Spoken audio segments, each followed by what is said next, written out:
ওয়ালাইকুম আসসালাম। কি ভাই ভালো আছেন? হ্যাঁ ভাই। ভাই দেশের যে পরিস্থিতি, দেশটা এখন কোন ভাবে আছে ভাই? দেশটা দেশের পরিস্থিতি ভাই এখন দেশটা স্বাভাবিক আছে, পরিস্থিতি ভালো আছে। স্বাভাবিক আছে, কিছু কিছু মানুষ কয় স্বাভাবিক আছে। ঠিক এখন যে ছাত্ররা, ওলামা ক্যামরা, অন্য অন্য দল যারা যেটা দাবি করতেছে ওইটাই মানতে হইতেছে, তাহলে এটা দেশ ভাই কিভাবে ভালো থাকবে ভাই? এটা দেশ মানতে হইতেছে, এরা তো যে দাবিটা করতেছে মানার মতো দাবি করতেছে বিলাই মানতেছে, সমস্যা নেই। এই দাবিটা মানা সবার জন্যই ভালো হইতেছে, সমস্যা নেই। না, কিছু কিছু হয়তো আমাদের মতো জনগণ যারা বলতেছে যে কয় আগে চাঁদাবাজ ছিল, গাঁজাখোর ছিল, সব ছিল, জেলখানায় ছিল, তারা আস্তে আস্তে হয়তো জামিনে চলে আসতেছে। ঠিক দেশের অবস্থা তো মানে তারা বলতেছে খুব খারাপ, আমরা যাই দেখি আর না দেখি, তারা বলতেছে খারাপ কিছু কিছু একটি ব্যক্তি।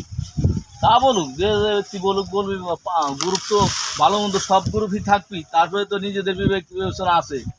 এখন বর্তমান দেশ ভালো আছে, স্বাভাবিক, আগে আছে ভালো আছে, স্বাভাবিক আছে, এই বলে আমার বক্তব্য শেষ। তাই ভাই ভালো থাকে না।